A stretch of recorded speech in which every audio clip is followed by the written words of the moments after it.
Hey everybody, it's Professor Phil here, and we are just getting started as of today in our 3D modeling for game art class. And I have my little companion Max. I'm in my fancy high-end studio. Actually, I'm just sitting at my kitchen table, so you see the kitchen stuff in the background there. But anyway, I wanted to just share with you a few thoughts about as we begin the class. And throughout the class, I'm going to try to make these videos for you to try to help explain some of the assignments and make sure that you guys are feeling good about what we're doing. But I wanted to at least kick it off with, as of day one, to start you off on some of the things that we need to cover as we begin the class. So as you can see in the screen, we're in the class, and I actually did go in and update the content. I posted an announcement there, and there's some things that I want to help you understand. Of course, it's going to look a little different from mine versus yours, but we'll get to those things here shortly. But I think the key thing that I want to make sure you understand is that you're not going to know everything there is to know about 3D modeling or applied game art for this class. In fact, this class has actually had a couple of different names. In one catalog, it's Applied 3D Modeling and Rendering, and in others, it's 3D Modeling for Game Art. It doesn't matter to me. We're covering virtually the same content. But I think the key thing for me is to help you understand that you're going to have 30 days to kind of enjoy and absorb and work in these tools, and I really try hard to make this fun. This is fun work for me, and I really enjoy this, so I'm really happy to be here with you.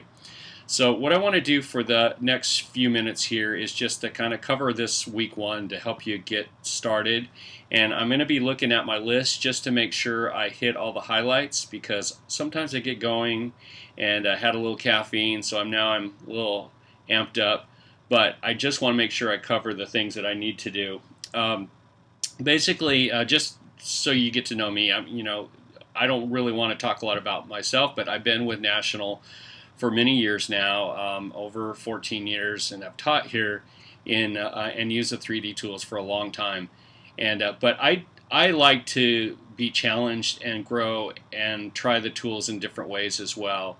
And but through the years, my job has changed quite a bit. I used to work a lot with the tools, primarily Autodesk, and I learned 3ds Max, and I really love that application, but it's a real beast. And I've totally enjoyed it. But I want to first start off to explain to you why we've made the shift to Cinema 4D. There are a number of reasons, and so we really have two tracks for the class. One is we have a track of using Cinema 4D, which is going to be the primary track. I would like for all of you to use Cinema 4D, but I do give you the option, if you choose, to move to the Autodesk tools. Some of you may have had experience with Autodesk tools, 3ds Max or Maya, which is fine, but some of you might have no experience at all in using any of the 3D tools. So my recommendation is that you use and learn Cinema 4D. It is available for both Mac and Windows platforms. And it's a very capable application. It's come a long way, and of course the Autodesk tools are the kind of front and center for game and entertainment design. But Cinema 4D has come a long way. It's a German company, but their software is used around the world.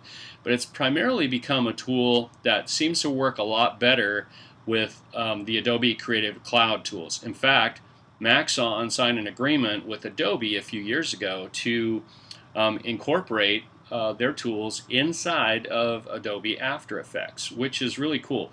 To me, that signaled that they really felt that the tool was robust and capable enough. And what that allows you to do, if you just use the Creative Cloud, and what I'd like for you to do is also let me know, do you have all the Creative Cloud tools? My assumption is that you do. And if that's the case, if you have the full Creative Cloud, you can update your software to use a light version of Cinema 4D right inside of After Effects. You won't see it install as a separate application. What it does, it sits inside of After Effects, so you can actually create a new Cinema 4D Lite file, and it opens up basically a fairly decent version of Cinema 4D. The difference is that you can only really use it inside of After Effects.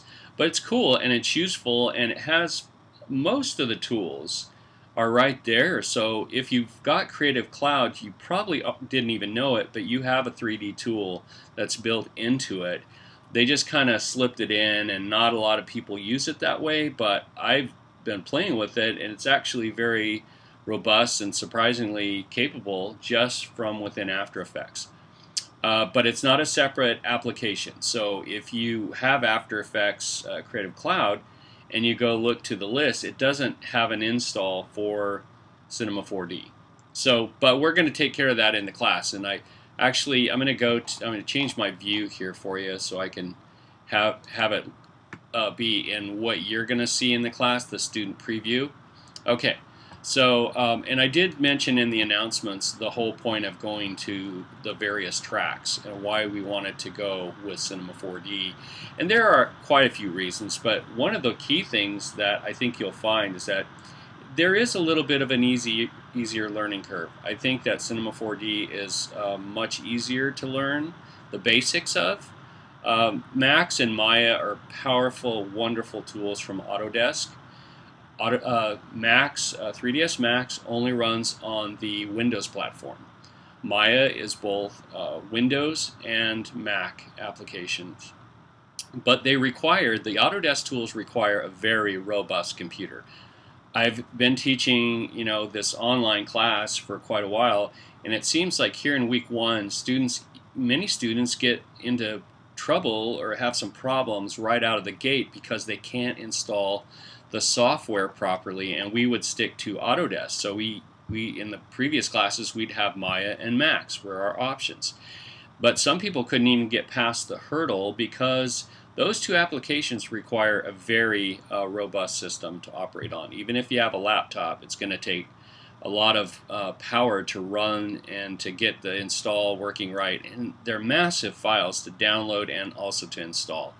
Not saying that Cinema 4D won't be pretty big too, but I've found that Cinema 4D requires a little bit less horsepower to be a good overall tool. It's not designed, it's kind of like a Swiss Army knife is the way I look at Cinema 4D.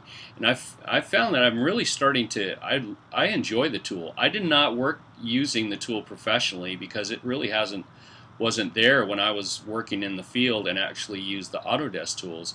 But I'll tell you, I would have chose Cinema 4D if we'd have had it back then, because I just think it's so much more integrated into the Adobe tools, which I really like. But there are a number of reasons, but that's one of the key ones. It should run pretty much on almost any machines that you've got, hopefully. And it does have a Mac and a Windows version. Now, how do you get Cinema 4D? Well, you need to go over to their website and find it. So you can go to the Try page. So this is the Maxon website. So if you go to maxon.net and you go to Try, there is the Release 18 is the trial version, and you do have to fill out this form and put in a little detail there, but it's no big deal, and then you'll get a link to download the software. Now, the way the trial works with Cinema 4D is a little bit different. This is a demo version, but you need to register it. So when you register it, you get 42 days, I believe it is 42 days, which is kind of an odd number of days, but whatever. 42 days where it's fully functional, and you can save the files and work in the software and keep working on projects, and then you can export. Now, there's some limitations to that 42-day trial, but at least you can have that option. So once you do the install, it'll ask you if you want to register it and all that sort of thing. But you'll need to do that at the Maxon website. And I hope that you'll kind of poke around on their website and kind of see some of the things that have been built with it. They have, and what you're going to be getting is the Release 18 is there's different versions of the software, and what you'll get with the trial is the Studio version, which pretty much has everything. They have all these different things built in, these kind of like versions of the software, which is a little bit unusual, but those are kind of targeted to specific industries. But with the trial, you get the body paint, which is really kind of a tool for using texturing and all that sort of thing on right in the software. It's kind of a competitor for some of the Adobe tools like Mudbox. But anyway, so enough about Cinema 4D. I want you to get the trial.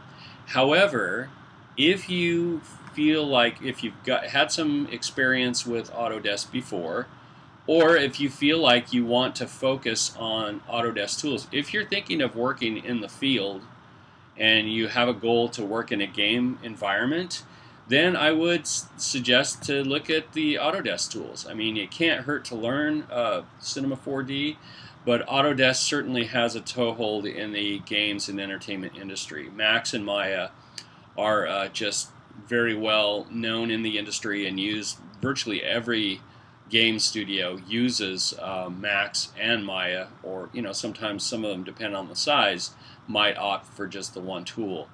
But a lot of the game art is created in Max, and it's a very good tool. But like I said, 3ds Max is a Windows-only application, whereas Maya is both Windows and Macintosh.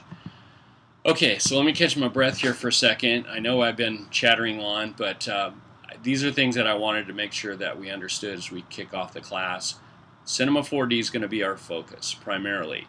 If you use, or if you learn and lean towards using the Autodesk tools, which is fine, you can get, the way their software works is that you can get a 3ds Max trial. It's a 30-day trial that you can get right from the website. They have a 2017 version.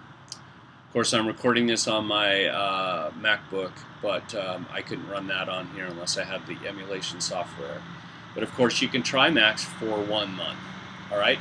Now, the other thing that's kind of cool is that if you wanted to go the route of registering with the Autodesk Learning Community, you can actually get so the free software. Basically, at the end of the 30 days for both Max and Maya, it's done. It will come up and it will tell you your trial has expired. However, Autodesk has made it really convenient for students. They offer you a 3-year license of all of their software. Totally, fully functional, fully capable and everything for 3 years as a student. It's just not Max. It's Max and Maya and all their tools. So Mudbox, even their CAD programs and things like that. But you have to register at the Autodesk community, the education community, and I posted links in the class for that as well.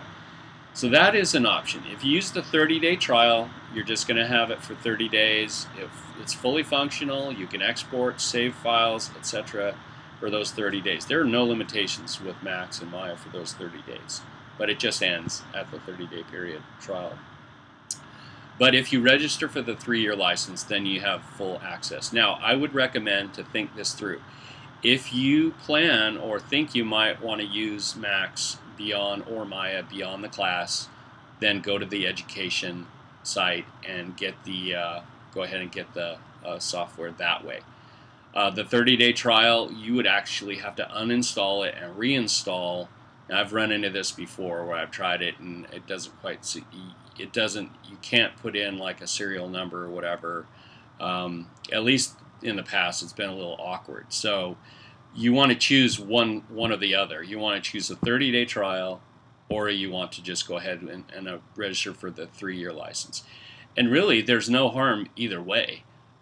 Just be aware of the limitations. If the class goes, I mean, we're going for just a little over, a month or so.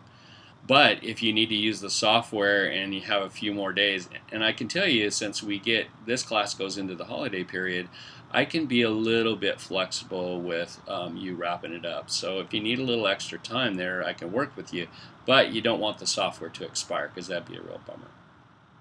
All right, let's jump back over to the class. So I talked about Cinema 4D a little bit, and I've covered the reasons why, and then I've also talked about Autodesk, and hopefully you'll make the decision. For your assignments here in the first week, really kind of the goals are find your way around the 3D software, make a decision on which one you want to use. I would hope and encourage you to use Cinema 4D, but you do have that Autodesk option. So here are the assignments. They're all updated in the class now. I want you to introduce yourself. So I've set up a place where you can introduce yourself, and that's a graded assignment, and you need to do that here the very first day of the class. Lynda.com. Basically, what I'd like for you to do, there are two things that you need to do for Lynda.com here in week one. One is to take this, there's a training from George Maestri. It's called Introduction to 3D, and I'd like for you to complete that and also submit a certificate to me by email. Okay. The other option, or the other thing that you'll need to do, so that's step one, and that's a very short little intro to 3D, but I think it will help you kind of get the picture of 3D and get the feel for what we're going to be doing and how it all kind of fits together. Next is the software specific stuff. So if you, I want you to complete at least one of the full software essential trainings. So either Cinema 4D, Release 18, Maya, or Max. And those trainings, it can be either 2016 or 2017. When you download the software from Autodesk, you can actually download the previous versions or go back a couple of versions. They do have, finally, they just put the versions of 2017 available for Max and Maya. So if you go to lynda.com, and let me talk about that for just a moment. So because this is a requirement in the class, I want you to understand that when you log in to single sign-on, lynda.com is not something that you have to pay extra for. I think some of you may have a lynda.com account, which is awesome if you already have it. But as students in digital media, you should, now let me just phrase that, you can see my air quotes here, you should have access to lynda.com through your single sign-on. So when you log in to the system, before you go to Blackboard, you might see, you may only see one or two little logos there. But you should see the lynda.com logo. So when you log in, you should see definitely, now this is mine, of course, it's going to have my other stuff for pay and whatnot and get into the campus content. But you should see the lynda.com logo and be able to click on it and go to lynda.com. And so if you do not have that, you obviously should have the Blackboard piece and lynda.com. But if you don't have Lynda in your login, please let me know. Or if you don't have a Lynda account at all, you should, because you have access to it. So I've been assured by IT, that the university's IT department, that if digital media students don't have the lynda.com in their single sign-on, that they can make that happen. So because it's required, it's very important that you have access to lynda.com, which is really fantastic. And once you do those trainings in lynda.com that I mentioned, the basics in Cinema 4D or Max or Maya, and also the George Maestri 3D training, feel free to go there and take a look. I mean, it is just absolutely loaded for 3D content. Plus, once you're done, you can go and see all the certificates that you've completed, and it's real easy to just go there and email them or whatever it is. So if you do the share, that's all you need to do. You can share it by email to me, and I will get a copy of that certificate. And remember, those are required, a couple of them for this class. If you have questions, just let me know. So, but lynda.com is going to be part and parcel of what we do here in the class. So I want to make sure that you know that. The other thing is we do have some discussion areas, so I'm going to go to that real quick and we'll just talk about that. Here's the introduction that you'll need to do, and it'll link you to that particular discussion area. Okay, there's the 3D software installation, which is really just, this isn't a graded thing, but this will help you if you run into problems or you want to help each other out. Those are the details on getting the software installed.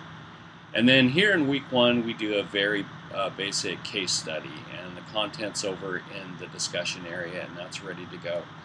And then also at the very bottom is the problems and solutions. So if you have problems installing the software or need clarification on any of the assignment, each week we'll have that problems and solutions. And I hope that's useful to you.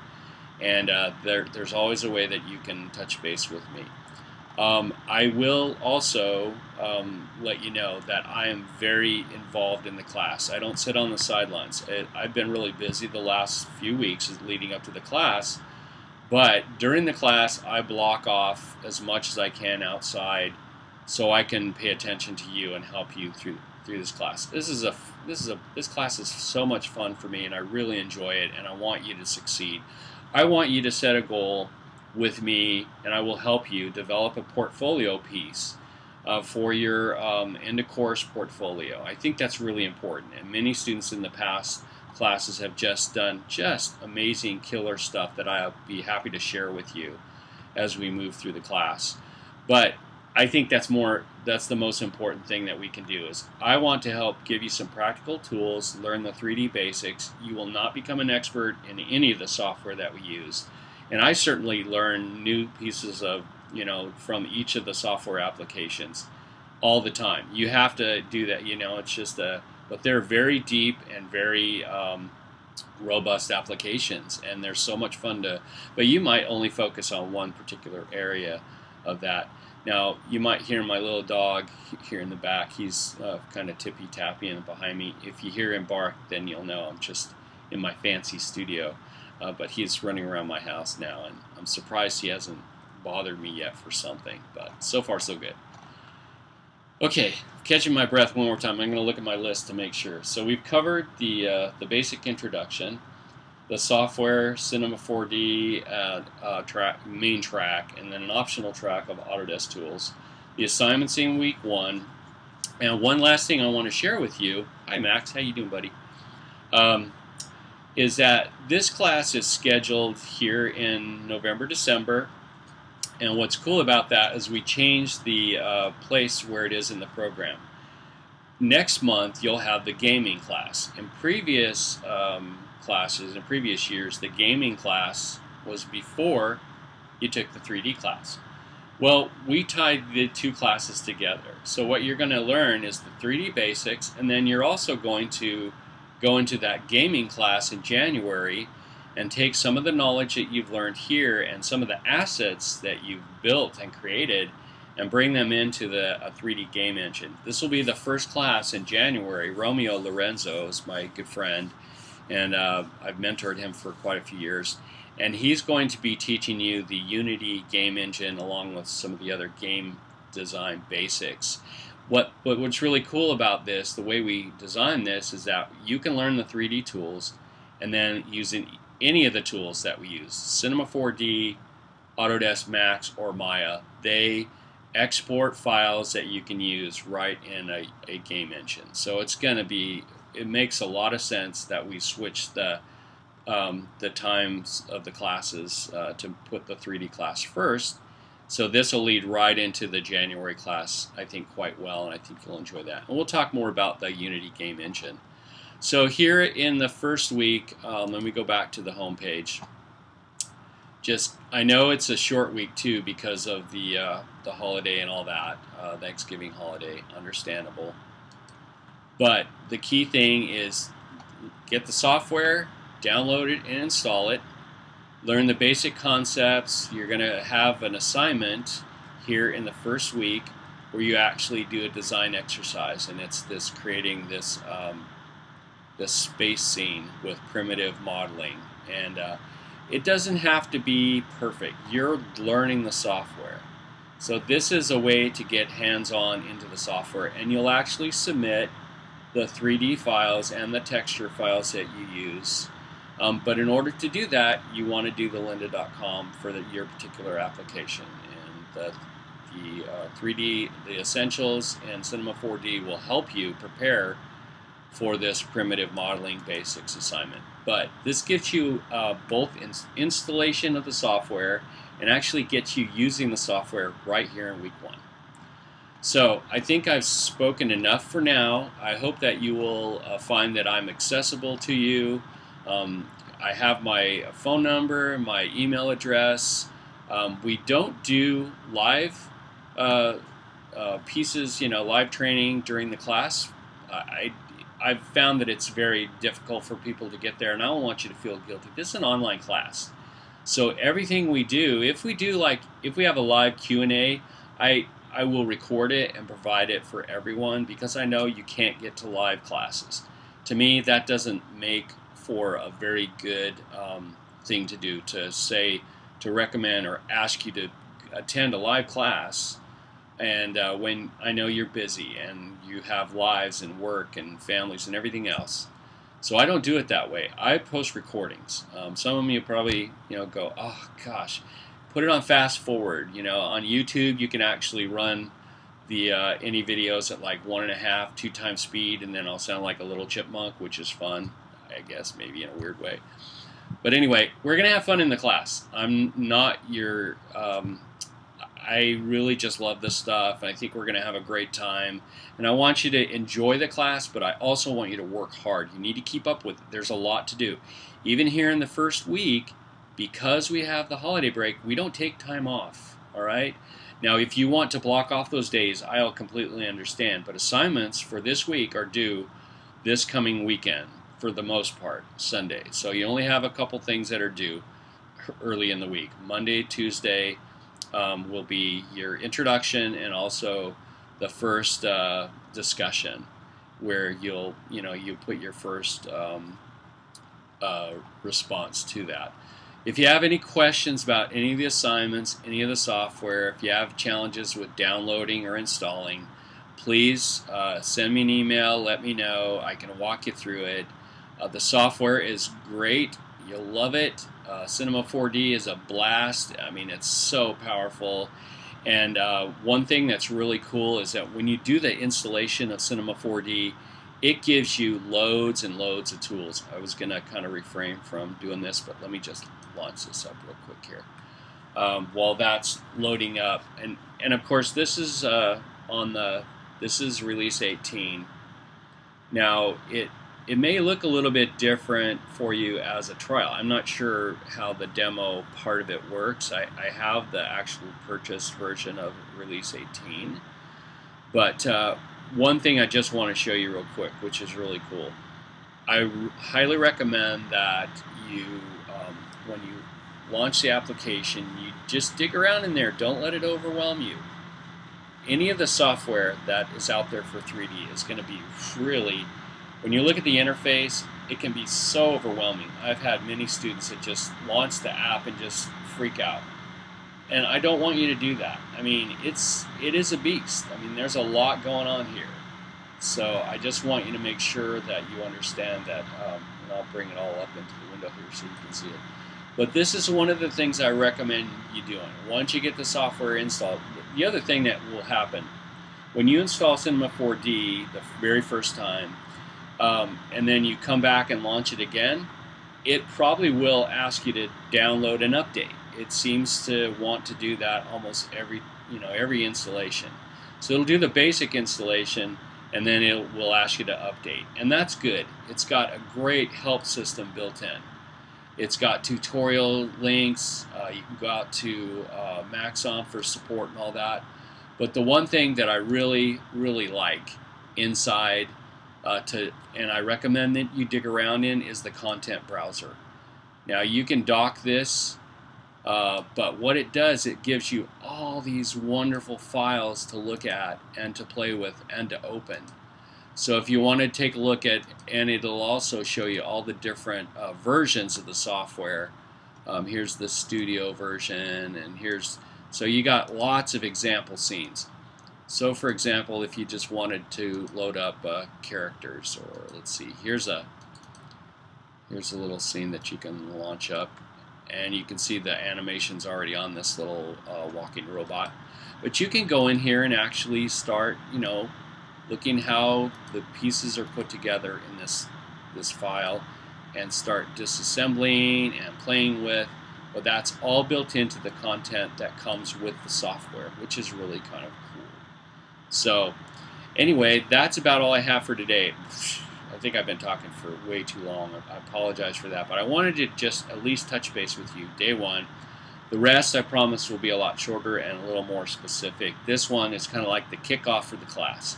I hope you enjoy the class. I'm accessible to you. If you have questions, problems, challenges, just let me know. I know that you have lives, and some of you are serving in the military outside or have other obligations.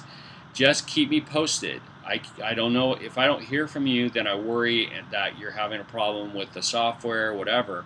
Just connect or communicate with me. I can touch base with you on Skype or Adobe Connect or whatever application that we need to talk if necessary. But I want to help, and I want you to succeed. So I hope you'll enjoy the class, and that's pretty much it for now.